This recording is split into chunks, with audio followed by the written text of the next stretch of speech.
everyone, I am Advocate Avi Sahai and welcome back to our channel Practitia Legal. We are back with part 5 of our Law of Tort series, and in this part we are going to discuss about vicarious liability, or we can call it why am I paying for what you did.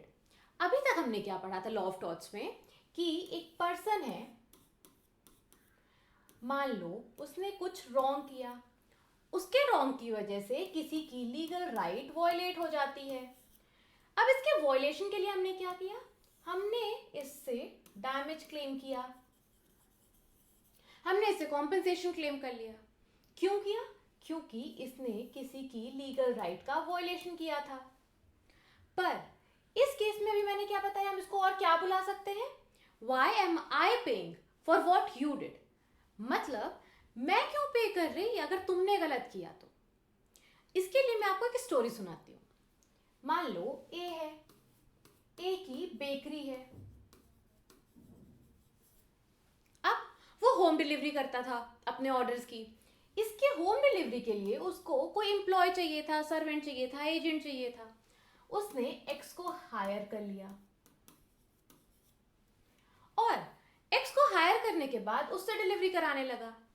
अब x को एक दिन क्या होता है, x को अपनी fast and furious skill दिखाने का मन करता है. वो बहुत स्पीड से जाने लगता है डिलीवरी करने.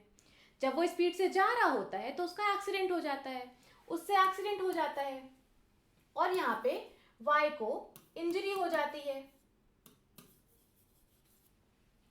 तो आप सोच के बताइए कि वाई यहाँ पे एक्स को स्यू करेगा या ए को स्यू करेगा. और आपके दिमाग में ये भी क्वेश्चन आएगा कि जब एक्स से एक्सीडेंट हुआ है तो यहाँ पे ए पिक्चर में कैसे आया. सो इसी का आंसर करने के लिए हमें पढ़ना पड़ेगा वाइकेरियस लाइबिलिटी को. अभी हमने क्या देखा था कि यहाँ पे जो गलत था उसकी लाइबिलिटी बनी, उससे कॉम्पेंसेशन लिया. यहाँ गलती इससे हुई तो कॉम्पेंसेशन हम ए से लेंगे क्यों, ये कहाँ से क्वेश्चन आ रहा है, ये पिक्चर में ही क्यों आ रहा है.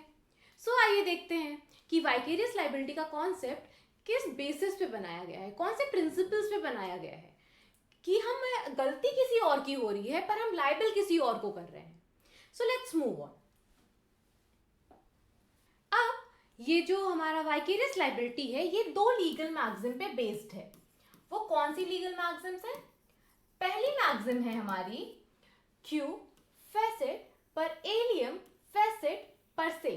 इसका मतलब क्या हुआ, one who acts through another act himself. मतलब यहां पे हमने क्या एग्जांपल लिया था, ए था, ए की बेकरी थी,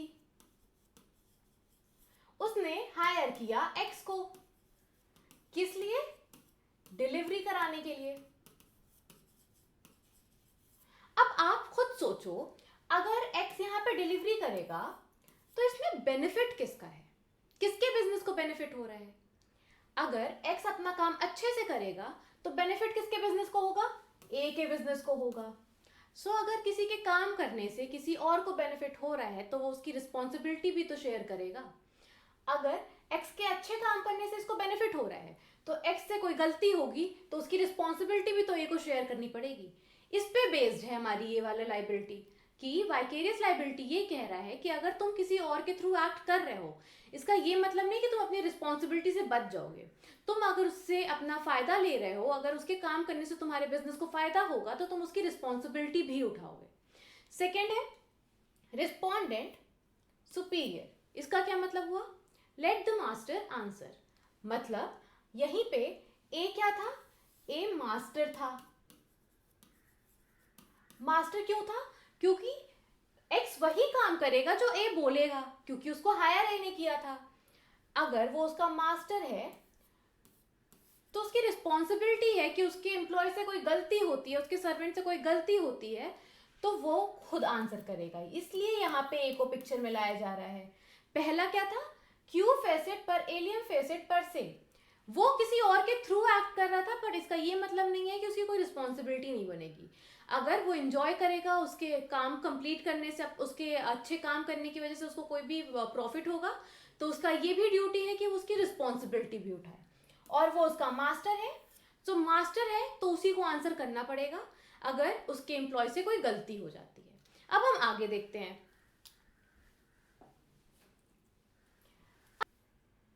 अब क्वेश्चन होगा कि हम वाइकेरियस लाइबिलिटी क्यों लगाते हैं, ऐसी लाइबिलिटी है ही क्यों लॉ ऑफ टॉर्ट्स के अंदर। लॉ ऑफ टॉर्ट्स के अंदर ये लाइबिलिटी का रीजन है, बहुत सिंपल रीजन है कि अगर तुम्हारा एक बिजनेस है और तुम किसी और को हायर कर रहे हो, मतलब बिजनेस है तो तुम्हारे पास प्रॉफिट है और पावर है। अगर यही वाला एग्जाम्पल लेते हैं ए वाला, तो ए का बेकरी का बिजनेस था, तो पावर और प्रॉफिट तो इसी के पास है और ये किसी और को हायर कर रहा है अपना काम करने के लिए, सो दैट उसका प्रॉफिट आता रहे, उसके पास पावर रहे, उसका बिजनेस अच्छे से काम करता रहे। एक्स को हायर किसने किया? एक्स को हायर ए ने किया और एक्स के अच्छे काम करने से प्रॉफिट किसको होगा? ए को ही होगा, इसलिए यहाँ पे ए रिस्पॉन्सिबल है। और दूसरा रीजन देखें तो इसको हायर कौन कर रहा है? ए। अगर ए उसको हायर कर रहा है तो इसका क्या मतलब हुआ? ये जो रिस्क हुआ, ये जो रिस्क क्रिएट किया गया, ये जो एक्सीडेंट का रिस्क था, क्रिएट भी तो ए नहीं किया ना। अगर ए एक्स को हायर ही नहीं करता तो ये एक्सीडेंट ही नहीं होता, पर उसने हायर किया, तो यहाँ पे रिस्क किसने अराइज करवाया? ए ने। जो रिस्क अराइज करवा रहा है उसकी रिस्पॉन्सिबिलिटी बनी। तुमने हायर किया है, तुम्हारी रिस्पॉन्सिबिलिटी है कि वो अच्छा काम करेगा तो तुम्हें प्रॉफिट होगा, वो बुरा काम करेगा तो तुम्हें लाइबिलिटी भी पे करनी पड़ेगी, तुम ऐसे नहीं बच सकते। अब इसके पीछे जो रीजंस हैं वो देखते हैं। पहला है deep pocket theory. Deep pocket theory simple सी बात कहती है कि बिजनेस किसका था? ए का। एक्स अच्छे से काम करता, प्रॉफिट किसको होता? ए को। उसको तो बस सैलरी मिलती। जिसके पास ज्यादा पावर है, जिसके पास ज्यादा प्रॉफिट जा रहा है, उसी को लाइबल करना चाहिए, इसलिए हम वाइकेरियस लाइबिलिटी लगाते हैं। फिर रिस्क डिस्ट्रीब्यूशन।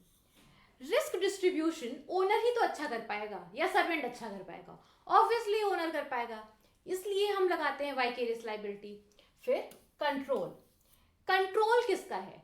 एक्स एक्ट किसके कंट्रोल पे करेगा? कौन एक्स को कंट्रोल करेगा? ए ही तो करेगा।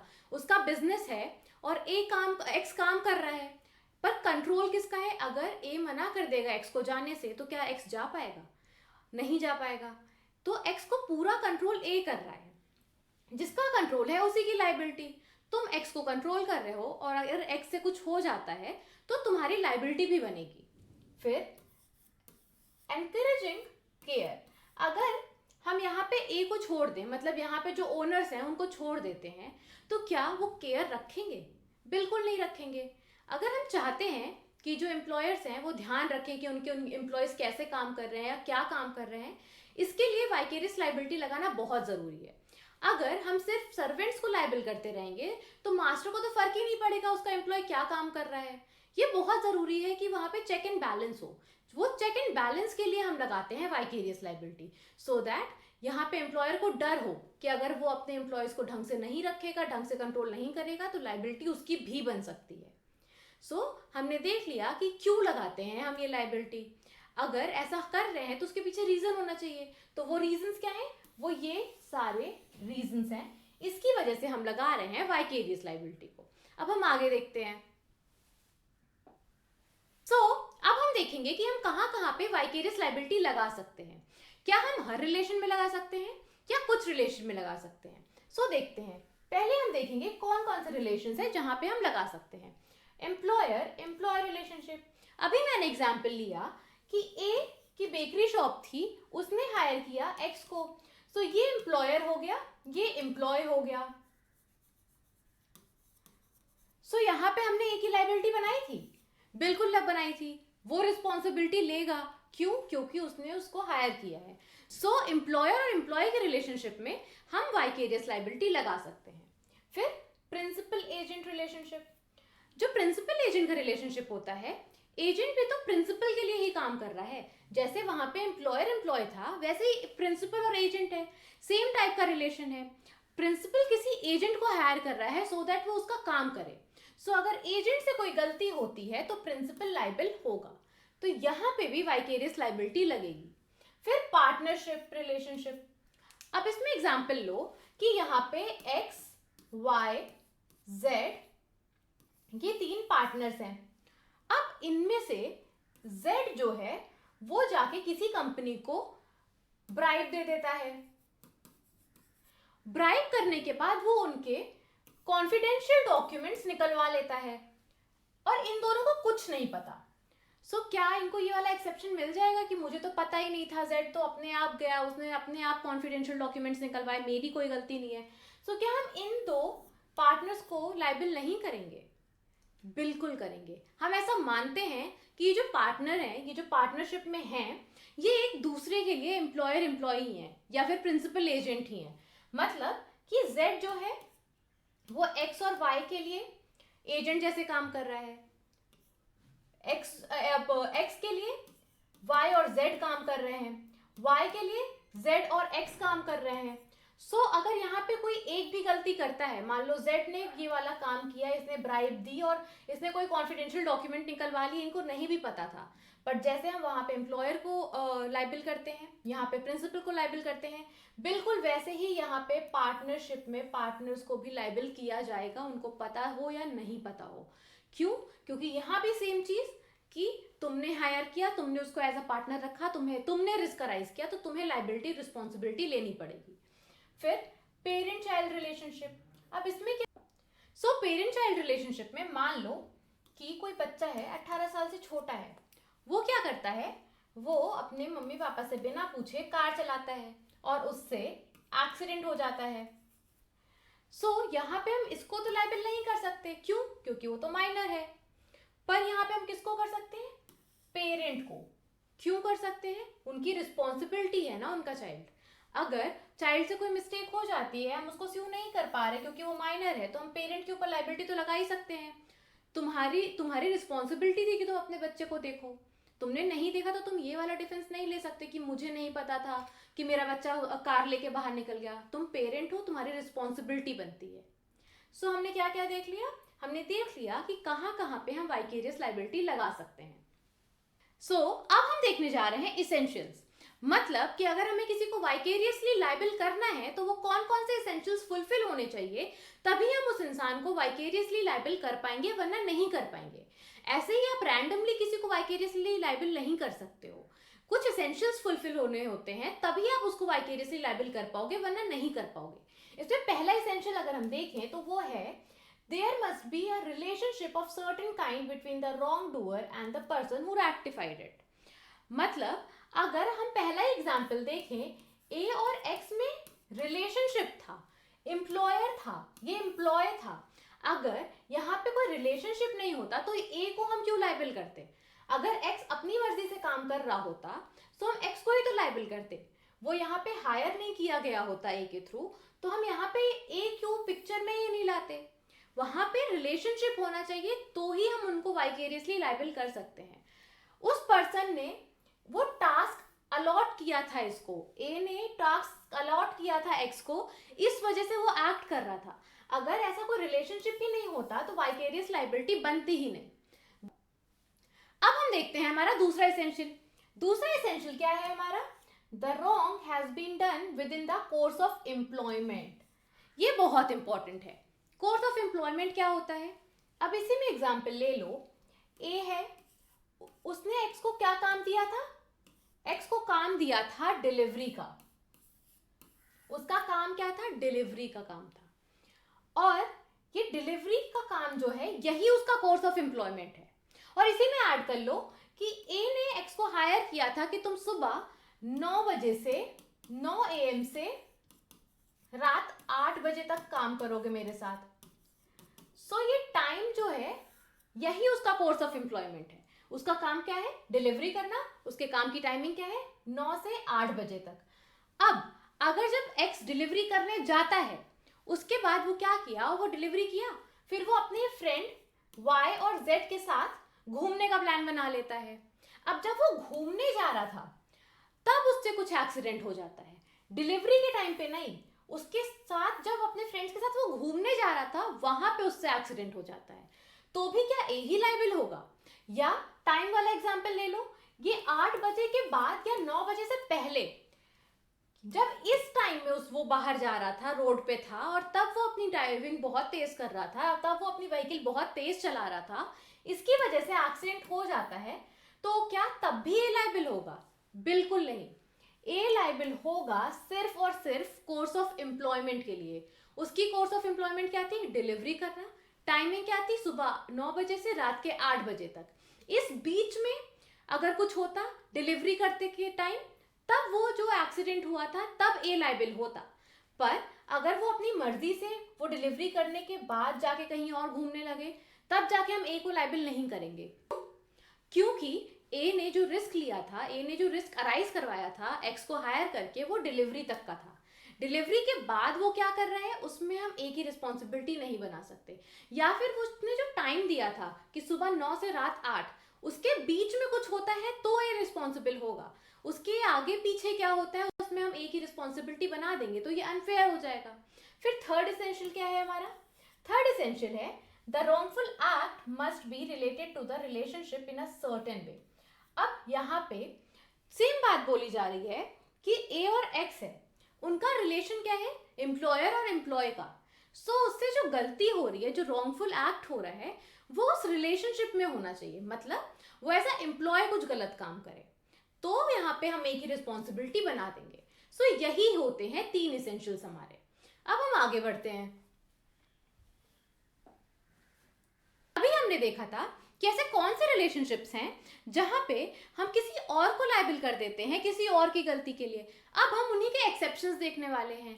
मतलब कब हम किसी और को लायबल नहीं कर सकते, कब हम एम्प्लॉयर को लायबल नहीं कर सकते। तो इसमें पहला क्या है? Frolic and detour. मैंने अभी जो एग्जाम्पल लिया था कि यहाँ पे ए ने एक्स को काम दिया डिलीवरी करने का। अब एक्स डिलीवरी करने के बाद क्या करता है? वो अपने ट्रिप पे निकल जाता है, अपने फ्रेंड्स से मिलने चला जाता है और वहां जाते टाइम उससे कोई एक्सीडेंट हो जाता है। अगर उससे डिलीवरी के टाइम पे कुछ होता है सो ए रिस्पॉन्सिबल होगा, ए की लायबिलिटी बनेगी। पर अगर इसके बाद, इसके खत्म होने के बाद या इसके बीच में बिना डिलीवरी किए भी अगर वो कहीं और चला जाता है अपने पर्सनल बेनिफिट के लिए या अपने पर्सनल इंटरेस्ट के लिए, सो ए को लायबल नहीं करेंगे। अगर वो साइड ट्रिप ले रहा है, वो अपने लिए कोई काम करने जा रहा है, अपने अपने फेवर में कोई काम करने जा रहा है, तो ए लायबल क्यों होगा? अगर एक्स से डिलीवरी के टाइम पे एक्सीडेंट हुआ है तो ए लायबल है। अगर एक्स से डिलीवरी के टाइम पे नहीं, किसी और काम से जो वो खुद के लिए कर रहा था उस टाइम पे उससे कुछ होता है तो यहाँ पे ए लायबल नहीं होगा। दूसरा है इंडिपेंडेंट कॉन्ट्रैक्टर्स। अब इंडिपेंडेंट कॉन्ट्रैक्टर्स कौन होते हैं? फॉर एग्जाम्पल मैंने एक्स को हायर किया कि मेरे ऑफिस का पेंट खराब हो रखा है तो मैं पेंटिंग करनी है। अब जो पेंटर है वो हमारा इंडिपेंडेंट कॉन्ट्रैक्टर हुआ। मैंने उसको हायर तो किया, पर क्या मेरा उसके ऊपर पूरा कंट्रोल है कि मैं बताऊंगी कि ऐसे ऐसे ऐसे ऐसे पेंट होगा? नहीं, मैंने बस उसको हायर किया, मैंने उसको एक पर्टिकुलर काम दिया। मैंने उसको काम दिया है कि मुझे अपने ऑफिस की पेंटिंग करानी है। अब वो कैसे करेगा, वो उसकी स्किल्स हैं, वो उसकी मर्जी है। मैं उसको इतना कंट्रोल नहीं कर सकती कि नहीं नहीं इधर ऐसे करो उधर वैसे करो, मुझे आता ही नहीं है, वो उसका काम है। सो इंडिपेंडेंट कॉन्ट्रैक्टर क्या होता है? वो पर्सन होता है जिसको हम हायर करते हैं एक पर्टिकुलर प्रोजेक्ट के लिए या एक पर्टिकुलर काम के लिए। उसके बाद काम देने के बाद वो उसकी मर्जी, वो कैसे काम करेगा। सो हमारा यहाँ पे कोई कंट्रोल नहीं है। हम उसको पैसे भी दे रहे हैं, हम उसको हायर भी कर रहे हैं, पर हम इसमें एक्सेप्शन क्यों ले रहे हैं? क्योंकि वो काम अपनी मर्जी से कर रहा है। अब अपनी मर्जी से काम कर रहे हैं तो उससे जो गलतियां होंगी वो उसकी रिस्पॉन्सिबिलिटी, मेरी रिस्पॉन्सिबिलिटी नहीं बनेगी यहाँ पे। फिर अब act of a borrowed servant. मतलब कि मान लो मेरा एक पिज्जा का बिजनेस है और मेरे फ्रेंड का बर्गर का बिजनेस है। मुझे डिलीवरी करवानी थी और मेरे सारे डिलीवरी पार्टनर्स यहाँ पे थे नहीं, मेरे ऑफिस में थे नहीं, तो मुझे उससे किसी को बोरो करना पड़ा। अब उस सर्वेंट को कंट्रोल करने का पावर अगर मेरे पास है सो मेरी रिस्पॉन्सिबिलिटी बनेगी। पर अगर उसका कंट्रोल मेरे पास नहीं है, उसका कंट्रोल मेरे फ्रेंड के पास ही है, सो वो जो मेरा फ्रेंड है वही लायबल होगा, उसी की रिस्पॉन्सिबिलिटी बनेगी। सारा लायबिलिटी हम कंट्रोल से बनाते हैं। जो कंट्रोल कर रहा है, जो रिस्क अराइज करवा रहा है, उसकी रिस्पॉन्सिबिलिटी। सो अगर बोरोड सर्वेंट है तो जिसके पास उसका पावर होगा उसकी रिस्पॉन्सिबिलिटी बनाई जाएगी। फिर इंटेंशनल टॉर्ट। मतलब वो जो पर्सन है वो जानबूझ के कुछ गलत कर देता है। अब मान लो यहाँ पे कोई जो मेरा सर्वेंट है वो जान के किसी का सामान चुरा के चला जाता है। मेरे ऑफिस में कुछ सामान रखे थे, लैपटॉप्स रखे थे, और जो मेरा एम्प्लॉय था वो चुरा के चला गया। अब ये इंटेंशनल टॉर्ट था। तो अब अगर तुम इंटेंशनली कुछ कर रहे हो तो हम यहाँ पे मास्टर को लायबल नहीं करेंगे। यहाँ तुमने खुद से की ये गलती, तो तुम्हें खुद उसकी लायबिलिटी लेनी पड़ेगी, तुम्हें उसका खुद कॉम्पनसेशन देना पड़ेगा, हम उस तुमसे खुद ही डैमेज क्लेम करेंगे, यहाँ हम मास्टर को लायबल नहीं करेंगे। फिर act outside the course of employment और एजेंसी, जो मैंने अभी बताया, कोर्स ऑफ एम्प्लॉयमेंट में ही होनी चाहिए वो चीज़। अगर कोर्स ऑफ एम्प्लॉयमेंट में कोई रॉन्गफुल एक्ट हुआ है तो मास्टर लायबल होगा। कोर्स ऑफ एम्प्लॉयमेंट के बाद तुम्हारी लायबिलिटी तुम्हारी ही है, तुम्हारी रिस्पॉन्सिबिलिटी है कि तुम्हें कोई रॉन्गफुल एक्ट नहीं करना है, तुम वहां जाके मास्टर को लायबल नहीं करा सकते। वही सेम एग्जाम्पल एक्स वाला, डिलीवरी के टाइम तक सारी रिस्पॉन्सिबिलिटी एक ही बनती, डिलीवरी के बाद या उसके जो उसका टाइमिंग था ऑफिस आने का उसके बाद कोई रिस्पॉन्सिबिलिटी नहीं है मास्टर की, उसके बाद रिस्पॉन्सिबिलिटी खत्म हो जाती है। अब हम आगे बढ़ते हैं, हम देखने जा रहे हैं test for determining master servant relationship. अब हमें क्यों डिटरमाइन करना है, हमें क्यों टेस्ट चाहिए कि यहाँ पे मास्टर सर्वेंट रिलेशनशिप है या नहीं है? इसलिए चाहिए क्योंकि अभी थोड़ी देर पहले हमने क्या देखा था कि ऐसे कौन से रिलेशनशिप्स हैं जहाँ पे हम वाइकेरियस लायबिलिटी लगा सकते हैं। वो वही थे जहाँ पे एक पर्सन है जिसके पास अपर हैंड है, जिसके पास कंट्रोल है दूसरे पर्सन को कंट्रोल करने का, जिसके पास पूरी पावर है, उन्हीं के ऊपर लगा सकते हैं। अगर हमें डिटरमाइन करना है कि यहाँ पे मास्टर सर्वेंट रिलेशनशिप है या नहीं, कि हम वाइकेरियस लायबिलिटी लगा सकते हैं या नहीं, उसके लिए टेस्ट हैं। पहला टेस्ट क्या है? Hire and fire. अगर एम्प्लॉयर के पास राइट है कि वो कभी भी किसी को हायर कर सकता है, कभी भी किसी को फायर कर सकता है, तो यहाँ पे मास्टर सर्वेंट रिलेशनशिप एस्टैब्लिश हो रहा है। अब ए और एक्स का एग्जाम्पल है, ए ने एक्स को हायर किया था। अब ए अपने मर्जी से उसको हायर कर रहा है तो वो अपनी मर्जी से उसको फायर भी तो कर सकता है, और अगर उसके पास की पावर है कि वो उसको हायर भी कर सकता है जब उसका मन हो और फायर भी कर सकता है जब उसका मन हो, यहाँ पे मास्टर सर्वेंट रिलेशनशिप एस्टैब्लिश हो जा रहा है और यहाँ पे वाइकेरियस लायबिलिटी हम लगा सकते हैं। अब नेक्स्ट टेस्ट देखते हैं। नेक्स्ट टेस्ट क्या है हमारा? Direction and control test. क्या समझ आ रहा है इसके नाम से कि अगर कोई पर्सन किसी को डायरेक्शन देके काम करा सकता है सो वहां पे भी मास्टर सर्वेंट रिलेशनशिप बन रहा है, या फिर एक पर्सन किसी और पर्सन को कंट्रोल कर सकता है तो यहाँ पे मास्टर सर्वेंट रिलेशनशिप बन रहा है। ए एक्स को डायरेक्शन भी दे सकता था और कंट्रोल भी कर सकता था। डायरेक्शन क्या दे सकता था कि तुम इस स्पीड से ज्यादा नहीं चलाओगे, और तुमने चलाया तो वो तुम्हारी रिस्पॉन्सिबिलिटी, तो हम वहां पे ए को रिस्पॉन्सिबल नहीं करते। क्यों? क्योंकि उसने डायरेक्शन दे रखा था। फिर यहाँ पे कंट्रोल भी ए का था, कंट्रोल भी पूरा ए का है ना, अगर उसका बिजनेस है तो उसका ही तो कंट्रोल हुआ, और एक्स कैसे काम करेगा ये भी कंट्रोल ए के हाथ में ही होता है। अगर यहाँ पे डायरेक्शन और कंट्रोल है तो यहाँ पे भी मास्टर सर्वेंट रिलेशनशिप बन रहा है और यहाँ पे भी वाइकेरियस लायबिलिटी लगाई जा सकती है। नेक्स्ट टेस्ट देखते हैं। अब तीसरा टेस्ट क्या है हमारा? तीसरा टेस्ट है हमारा मल्टीपल टेस्ट। ये क्या करता है? ये टेस्ट डिस्टिंग्विश करता है कॉन्ट्रैक्ट ऑफ सर्विस में एंड कॉन्ट्रैक्ट फॉर सर्विस में। कॉन्ट्रैक्ट ऑफ सर्विस क्या था? ए ने एक्स को हायर किया डिलीवरी के लिए, कॉन्ट्रैक्ट ऑफ सर्विस है, मैं किसी को एक सर्विस के लिए कॉन्ट्रैक्ट में ला रही हूं, मैं किसी को हायर कर रही हूं। पर दूसरा एग्जांपल जो मैंने लिया पेंटिंग वाला, वहां पे क्या हुआ? मैं किसी को एक पर्टिकुलर काम के लिए कॉन्ट्रैक्ट में ला रही हूं और मैं कह रही हूं कि तुम पेंटिंग कर दो मेरे ऑफिस की, और वो जो काम करेगा वो उसी का खुद का कंट्रोल होगा, वो कैसे पेंट करेगा वो मैं नहीं बताऊंगी। मैं उससे कॉन्ट्रैक्ट कर रही हूँ कि मुझे तुमसे ये काम करवाना है, तुम वो काम अपनी मर्जी से ही करोगे, तुम्हारी स्किल है इसलिए तुम वो काम अपनी मर्जी से ही करोगे, मैं तुम्हें गाइड नहीं करूंगी, मैं तुम्हें कंट्रोल नहीं करूंगी। यहाँ मेरा कोई कंट्रोल नहीं होगा कि नहीं तुम्हें ऐसे ही पेंट करना है, मैं तुम्हें कलर बताऊंगी पर मैं यहाँ पे तुम्हें डायरेक्शन नहीं दूंगी। पर कॉन्ट्रैक्ट ऑफ सर्विस में क्या है? ए बताएगा कि एक्स को कैसे काम करना है, ए बताएगा कि तुम्हें डिलीवरी करने कहाँ जाना है, तुम्हें डिलीवरी किसको करनी है, तुम्हें डिलीवरी कितने बजे करनी है। यहाँ पे डायरेक्शन है, कंट्रोल है, यहाँ पे डायरेक्शन और कंट्रोल नहीं है। ये वाला जो है यहाँ मास्टर सर्वेंट रिलेशनशिप बनता है, यहाँ पे इंडिपेंडेंट कॉन्ट्रैक्टर होता है। मैं किसी के साथ कॉन्ट्रैक्ट में आ रही हूँ एक पर्टिकुलर सर्विस लेने के लिए उसकी, और वो सर्विस लेने के बाद वो चला जाएगा। यहाँ पे मैं उसको कुछ पे करूंगी, कॉम्पनसेशन यहाँ भी दे रही हूँ, यहाँ भी दे रही हूँ, पर यहाँ पे मास्टर सर्वेंट रिलेशनशिप है। क्यों? क्योंकि यहाँ पे डायरेक्शन और कंट्रोल है, यहाँ पे डायरेक्शन और कंट्रोल नहीं है, डायरेक्शन कंट्रोल मिसिंग है यहाँ पे है, इसलिए यहाँ मास्टर सर्वेंट रिलेशनशिप हो रहा है।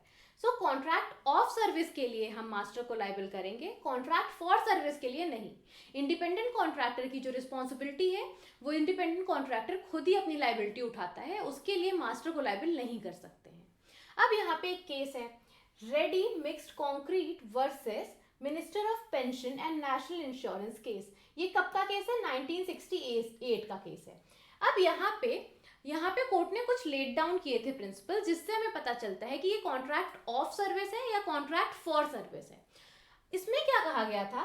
कॉन्ट्रैक्ट फॉर सर्विस कैसे पता चलेगा कि जो वर्कर है वो जो काम है वो अपने स्किल्स से कर रहा है, अपनी स्किल की वजह से वो काम कर रहा है, हम उसकी स्किल के लिए उसको हायर कर रहे हैं कि तुम अपने स्किल की वजह से मुझे ये काम करके दो, तुम्हारे पास ये स्किल है।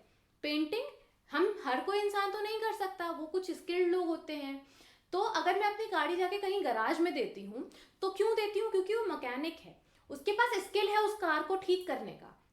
अब यहाँ पे मेरा कोई कंट्रोल नहीं है, मैंने उसको एक पर्टिकुलर काम दिया, उसको वो काम अपनी मर्जी से करना है, वो जैसे करेगा, उसकी स्किल है, वो काम करके मुझे दे देगा। तो यहाँ पे मेरा कोई कंट्रोल या डायरेक्शन नहीं था, बस मैंने अपना एक पर्टिकुलर काम उसको दे दिया। पर कॉन्ट्रैक्ट ऑफ सर्विस में क्या होता है? कॉन्ट्रैक्ट ऑफ सर्विस में होता है कि मैं कंट्रोल भी दे रही हूँ। एक्स और ए के केस में क्या हुआ? एक्स ने अपना कंट्रोल दे रखा था ए को कि वो कैसे काम करेगा, वो ए पे डिपेंड करता है, ए बताएगा तो एक्स काम करेगा। इसी को हम बताते हैं, इसी टेस्ट से हमें पता चलता है कॉन्ट्रैक्ट ऑफ सर्विस और कॉन्ट्रैक्ट फॉर सर्विस में डिफरेंस क्या होता है और कहाँ पे मास्टर की लायबिलिटी बनेगी, कहाँ पे नहीं बनेगी। आगे बढ़ते हैं। अभी तक हमने देख लिया कि कहाँ पे वाइकेरियस लायबिलिटी लगा सकते हैं, कहाँ पे नहीं। कहाँ लगा सकते हैं? जहां मास्टर सर्वेंट रिलेशनशिप बन रहा है वहां लगा सकते हैं। कहाँ नहीं लगा सकते? अगर इंडिपेंडेंट कॉन्ट्रैक्टर है तो वहां नहीं लगा सकते। अब हम इनका डिफरेंस देखेंगे। डिफरेंस से क्या पता चलेगा कि ऐसा क्या है कि हम वहां पे वाइकेरियस लायबिलिटी लगा रहे हैं जहां मास्टर सर्वेंट रिलेशनशिप है, पर हम इंडिपेंडेंट कॉन्ट्रैक्टर के केस में तो नहीं लगा रहे। आइए डिफरेंस देखते हैं।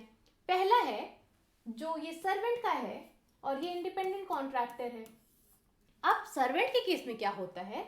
एम्प्लॉय बताता है व्हाट एंड हाउ, क्या और कैसे दोनों एम्प्लॉयर ही बताता है। एम्प्लॉयर की ही पास राइट है कि वो बताएगा अपने एम्प्लॉय को क्या करना है, कैसे करना है। अगर हम इंडिपेंडेंट कॉन्ट्रैक्टर देखते हैं तो वहां हाउ नहीं बताया जाता, सिर्फ व्हाट बताया जाता है।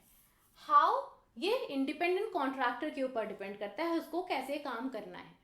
नेक्स्ट, यहाँ पे एम्प्लॉयर को वाइकेरियसली लायबल किया जाता है। क्यों? अभी हमने टेस्ट देखा था, वहां पे अगर डायरेक्शन और कंट्रोल है तो हम एम्प्लॉयर को लायबल करेंगे, इसलिए यहाँ पे एम्प्लॉयर लायबल हो रहा है, उसके पास कंट्रोल है। यहाँ पे एम्प्लॉयर लायबल नहीं होता। क्यों नहीं होता? क्योंकि उसके पास उतना कंट्रोल ही नहीं है, वो बस बता रहा है कि क्या काम करना है, कैसे करना है ये नहीं बताया जा रहा, इसलिए यहाँ पे एम्प्लॉयर की रिस्पॉन्सिबिलिटी नहीं है।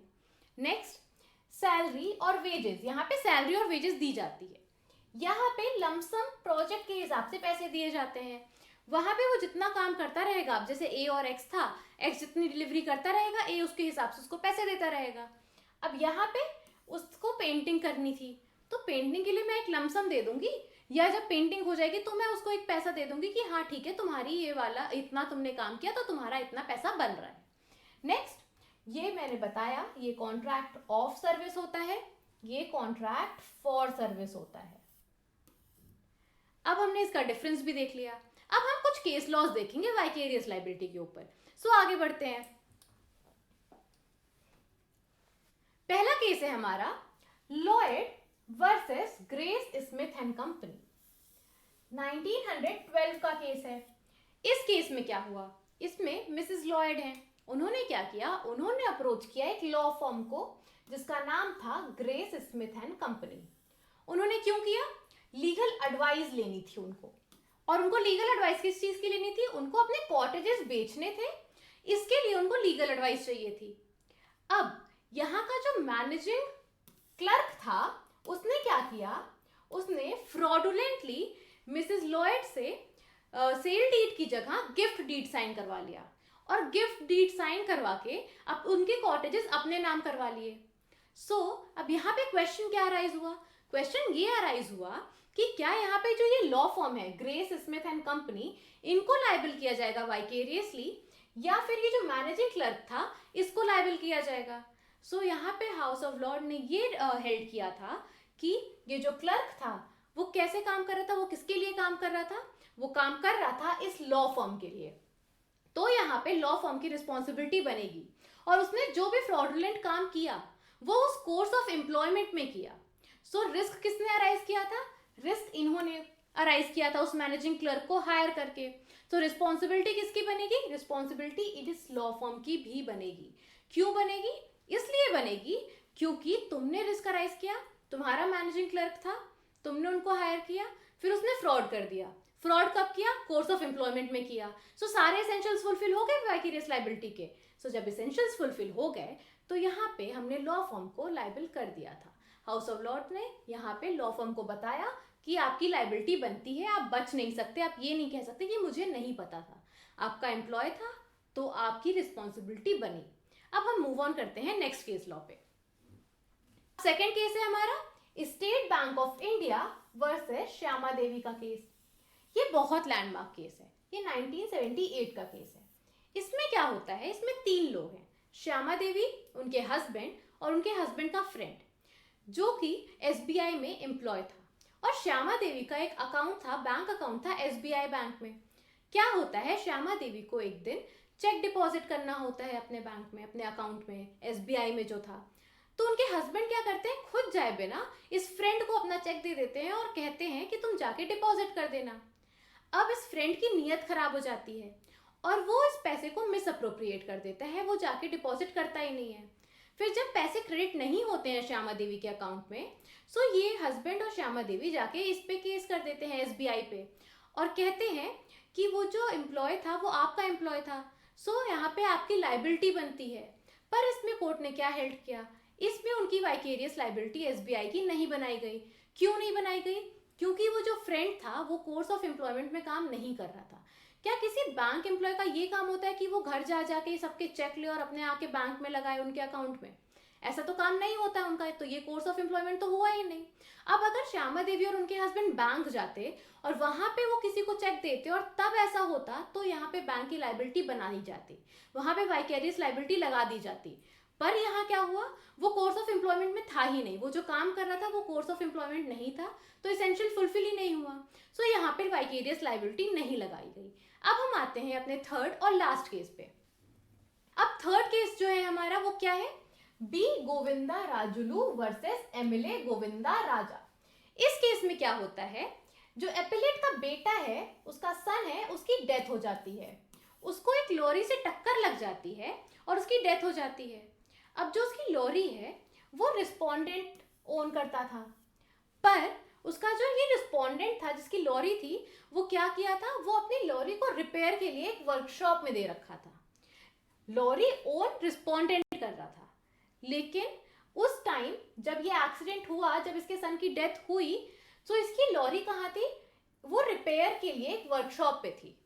और जो एक्सीडेंट होता है वो इस वर्कशॉप का एक सर्वेंट होता है, वो एक वर्कशॉप का जो एक एम्प्लॉय होता है, उसकी नेग्लिजेंस की वजह से, उसकी गलती की वजह से ये एक्सीडेंट होता है। सो आप यहाँ पे सोचिए कि गाड़ी ओन ये कर रहा था, एक्सीडेंट तो इसकी वजह से हुआ, तो क्या हम यहाँ पे रिस्पोंडेंट को लाइबल करेंगे क्योंकि यहाँ पे ये ओनर था। पर क्या आपको याद आ रहा है कि मैंने बताया था इंडिपेंडेंट कॉन्ट्रैक्टर और मास्टर सर्वेंट में डिफरेंस होता है। क्या यहाँ पे मास्टर सर्वेंट रिलेशनशिप बन रहा है, उसने रिपेयर के लिए दिया था ना, तो रिपेयर के लिए तो दिया, पर यहाँ पे वो इंडिपेंडेंट कॉन्ट्रैक्टर है, जो ये रिपेयर कर रहा है वो इंडिपेंडेंट कॉन्ट्रैक्टर है, और ये जो वर्कशॉप है, वर्कशॉप का एम्प्लॉय है, वो इसका तो रिलेशन में नहीं आ रहा, यहाँ पे मास्टर सर्वेंट तो नहीं बन रहा। इसकी गलती की वजह से इसको रिस्पॉन्सिबल नहीं बताया जाएगा। वो इंडिपेंडेंट कॉन्ट्रैक्टर था, वहां पे गलती हुई, उसके एम्प्लॉय से गलती हुई, तो यहाँ पे रिस्पोंडेंट की गलती नहीं है, यहाँ पे वो वर्कशॉप की, वो इंडिपेंडेंट कॉन्ट्रैक्टर की गलती है। सो लाइबिलिटी भी उसी की बनती है। यहाँ पे हम वाइकेरियस लाइबिलिटी नहीं लगाते हैं। सो इस केस में भी हमने वाइकेरियस लाइबिलिटी नहीं लगाई थी रिस्पोंडेंट पे। क्यों? क्योंकि वो उसको ओन तो करता था, बट जब ये एक्सीडेंट हुआ तब उसकी गलती नहीं थी, ना उसका सर्वेंट था। वो अपनी जो लॉरी थी उसको रिपेयर करने के लिए दिया था, उस टाइम पे एक्सीडेंट हो गया। सो इंडिपेंडेंट कॉन्ट्रैक्टर की ऐसे एक्सीडेंट हुआ है तो रिस्पॉन्सिबिलिटी भी इंडिपेंडेंट कॉन्ट्रैक्टर की है। So that's it for today's video. आज हमने क्या पढ़ा? आज हमने पढ़ा वाइकेरियस लाइबिलिटी, जिसमें हमने क्या कवर किया? हमने कवर किया कि गलती किसी और की बट पे किसी और को करना पड़ रहा है, रिस्पॉन्सिबिलिटी किसी और की बनाई जा रही है, और ऐसा हम क्यों कर रहे हैं। तो हमने उसके रीजंस भी देखे, और हमने ये भी देखा कि कहाँ कहाँ पे हम वाइकेरियस लाइबिलिटी लगा सकते हैं, कहाँ पे नहीं लगा सकते। सो वाइकेरियस लाइबिलिटी हमने खत्म कर दिया। अगर आपको इस टॉपिक से रिलेटेड कोई भी डाउट होते हैं तो आप हमें कमेंट सेक्शन में रीच कर सकते हैं। आप अपने डाउट वहाँ पे रेज कर सकते हैं, हम आपको आंसर करेंगे। Thank you.